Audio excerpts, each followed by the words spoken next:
Praise be Jesus Christ, brothers and sisters in Christ. My name is Silas Kiriinya. I am a faithful at St. Clair, Kasarani, and today I am discussing much more on the impediments of the week of the Christian unity. The first day I discussed about the introduction of the Christian unity and how it was begun in 1908. And the second day, that is yesterday, I discussed much more on the importance of the Christian unity. And today I want to talk about the impediments to Christian unity. There is a lot that I can speak about, but today I want to focus on one aspect, the aspect of pride. So where there is pride, we know there won't be division. And so anytime we tend to think of having unity, we must think of humility, because that is what enables us to be able to see the good of the other, to be able to see the giftedness of the other, to be able to see the value the other is handing into our lives. But where there is pride, then we think we got it all. And you know the reason why Lucifer was thrown out of hell, or out of heaven, is not because of anything else, but it was pride. He felt like he can actually possess the place of God. And if you want to, you can read that in Isaiah. It is very clear where the enemy says that I will rise up above the throne of God, and I will go and take the place of the Almighty. So when we become proud, that is an element that is coming directly from the enemy. And so we shouldn't by any means and by any chance be found with this sense of pride, because where there is pride, we will not be able to remain united. And so the word of God, of course, is very clear about those who are proud. If you read Proverbs chapter 11 verse 2, when pride comes, then comes disgrace, but with humility comes wisdom. So anytime we try to be proud, for whatever reason, we are welcoming disgrace in our lives. But when we grow in humility, we welcome wisdom. It is wisdom which is required to be able to bring the Christian unity, because Christian unity itself might not be logical, because we have various different traditions. We have different founders. Some are founded by Jesus Christ. Others are founded by human beings. All these things to put together. Others have this school of thought. Others have this form of theology. Others have this tradition. So it's almost like it's impossible for us to be united. But when we focus on the humility, then we are able to see the good and the contribution of the other person. It is easy, for example, like our church, to be proud. And of course, we are proud of many things, but in a positive way.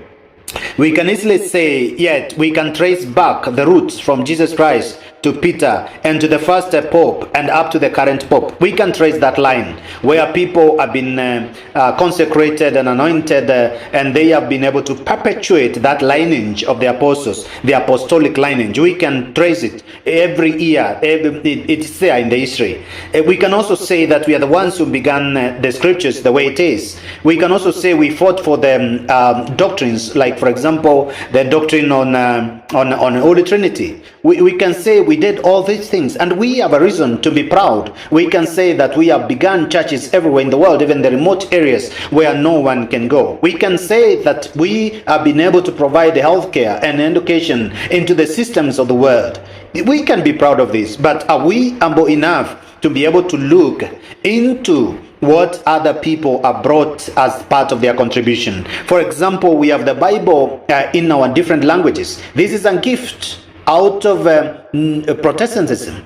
They are the ones who helped us to have the Bible in the way we have it now. I can read the Bible in my own vernacular in Kimeru. Another one can read it in another language in Turkana. All this is happening because probably there is that contribution which was made by the Protestants. And so we should be able to embrace other people and see what it is that they offer. Because God in his word in Proverbs 16 verse 5 says, the Lord detests all the proud of heart. Be sure of this, they will not go unpunished. We don't want to be punished. We want to be friends of God. We want to be a gift to the world. The James chapter 4 verse 6 says, but he gives us more grace. This is why scripture says, God opposes the proud but gives grace to the humble. So we need grace to be able to sustain this week of Christian unity, and to be able to sustain Christian unity thereafter. We need the grace of God. 1 Peter chapter 5 verse 5, young men, in the same way, be submissive to those who are older, or all of you, clothe yourselves with humility towards one another, because God opposes the proud but gives grace to the humble. Again, another confirmation. It is also says in Luke chapter 14 verse 11, For everyone who exalts himself will be humbled, and he who humbles himself will be exalted. So for us to be exalted as a community, for us to be exalted as churches who believe in the triune God, and believe in God the Father, God the Son, God the Holy Spirit, believe in the baptism, believe in the scripture, believe, all these things that have been handed down to us. If we want to get to that level of exaltation, then we must remain humble. So today, the gift that we can pray for is the gift of humility, and also at the same time be careful when it comes to the gift of pride. Let's continue to pray that the Lord will enable us more and more to grow in that sense of exaltation through humility. God bless you.